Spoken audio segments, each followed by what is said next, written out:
اللهم صل على محمد النبي الأمي وعلى آله وأصحابه اجمعین۔ اللہ رب العزت کی ذات کے بعد جو سب سے عظیم ذات ہے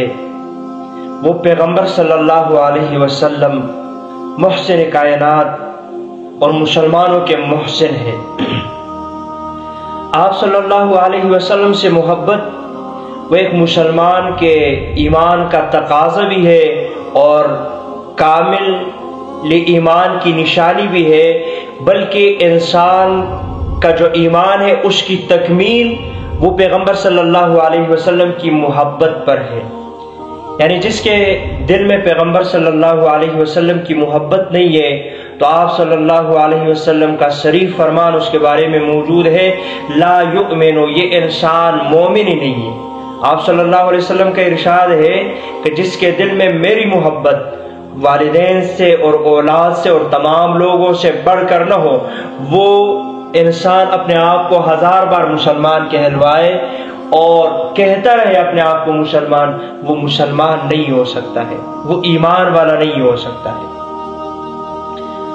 محبت کا لازمی تقاضا جس چیز سے محبت ہوتی ہے اس کی دیدار، یعنی اس چیز کو انسان دیکھے۔ اب یہ تو تقدیر کا فیصلہ تھا کہ اللہ کے رسول جس دور میں تھے وہ خوش قسمت لوگ تھے کہ ان کو اللہ رب العزت نے پیغمبر صلی اللہ علیہ وسلم کے ساتھ بیٹھنے کے لیے، پیغمبر کے ساتھ اٹھنے کے لیے، پیغمبر کی خدمت کے لیے، پیغمبر کی دیدار کے لیے بہترین لوگوں کو، صحابہ کرام کو چنا اور انہوں نے دیدار کر لیا۔ ہماری قسمت میں یہ چیز نہیں تھی، ہم اس وقت موجود نہیں تھے، لیکن تمنا ہماری آج بھی ہوتی ہے، ہر مسلمان کی یہ خواہش ہوتی ہے کہ کاش میں پیغمبر صلی اللہ علیہ وسلم کو دیکھ لیتا، لیکن نہ ہو سکا۔ تو پھر دوسری تمنا انسان کی یہ پیدا ہوتی ہے کہ کاش، ایک مسلمان کی یہ چاہت ہے کہ کاش میں پیغمبر صلی اللہ علیہ وسلم کی دیدار خواب میں کروں، میرے خواب میں پیغمبر صلی اللہ علیہ وسلم آئے، میں انہیں دیکھوں۔ اور آپ صلی اللہ علیہ وسلم کا ارشاد ہے کہ جس نے مجھے خواب میں دیکھا گویا اس نے مجھے حقیقت میں دیکھا۔ کیوں؟ کہ شیطان میری صورت میں نہیں آ سکتا ہے۔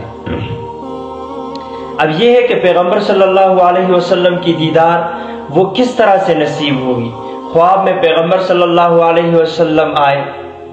اس کے لیے سب سے پہلی چیز جو ہے وہ پیغمبر کی سنت سے محبت ہے۔ یعنی اگر ہم اپنی زندگی پیغمبر صلی اللہ علیہ وسلم کی سنتوں کو مطابق بنا دیں تو آپ صلی اللہ علیہ وسلم کی دیدار نصیب ہو جائے گی۔ اور اس سے ہٹ کر پیر ذوالفقار نقشبندی صاحب کہہ رہے تھے کہ جب میں بچپن میں تھا، چھوٹی عمر میں تھا،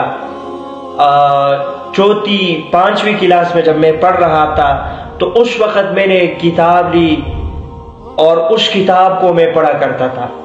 اس کتاب کے پڑھنے سے یہ ہوا کہ مجھے اللہ والوں کی طرف جو ہے ایک رغبت اور ان سے محبت پیدا ہو گئی، اور اس کے نتیجے میں میں جو ہے وہ نظر کی انتہائی زیادہ حفاظت کرنے لگ گیا۔ یہاں تک کہ میں جب محلے سے، اپنے گلی سے، راستوں سے گزرا کرتا تھا تو وہاں آس پاس ہمیں جاننے والی جو عورتیں ہوتی تھی، کچھ رشتہ دار نہیں بھی ہوتی، تو وہ جب میرے پاس سے گزرتی تو پھر گھر میں آ کے گلہ کرتی کہ یہ ہمارے پاس سے گزرتا ہے اور یہ ہمیں سلام نہیں کرتا ہے۔ تو میری والدہ کہتی ہے، وہ کہتے ہیں کہ میری والدہ مجھے بلا کے مجھ سے کہتی کہ تم بیٹا ایسا کیوں کرتے ہو، لوگ گلہ کرتے ہیں۔ تو پیر صاحب فرماتے ہیں کہ میں اپنی والدہ سے کہتا کہ آپ ان سے پوچھے تو صحیح کہ جس وقت آپ ان کے پاس سے گزرے تھے یہ تو میں دیکھ رہا تھا کہ نہیں دیکھ رہا تھا۔ تو جب والدہ ان سے پوچھتی تو وہ کہتے نہیں، یہ تو اوپر دیکھتا ہی نہیں ہے، انہوں نے تو سر نیچے کیا ہوتا ہے اور جا رہے ہوتے ہیں۔ تو پھر میں والدہ سے کہتی کہ گلہ ہی ختم ہو گیا، جب میں نے کسی کو دیکھا نہیں ہے تو میں سلام کیسے کروں۔ تو حضرت فرماتے ہیں کہ یہ جو چیز ہے، ایک نظر کی پاکی، نظر کی حفاظت، اور دوسرے اپنے جسم اور اپنے کپڑوں کی پاکی اور صفائی۔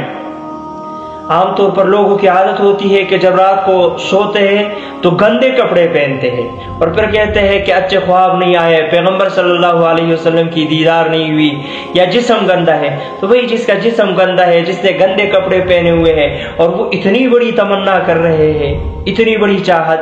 جس کی نظریں خراب ہے وہ اتنی بڑی تمنا کرتے ہیں، کہتے ہیں جب یہ دو چیزیں میں نے شروع کر دی، اپنے جسم کو پاک رکھا، اپنے کپڑوں کو پاک رکھا، اور اپنی نظر کی جب میں نے حفاظت کر دی، تو مجھے 30 سال کے عمر میں، جب میری عمر 30 سال ہو گئی، تو 30 سال ہونے سے پہلے میں پیغمبر صلی اللہ علیہ وسلم کی دیدار خواب میں 100 مرتبہ کر چکا تھا۔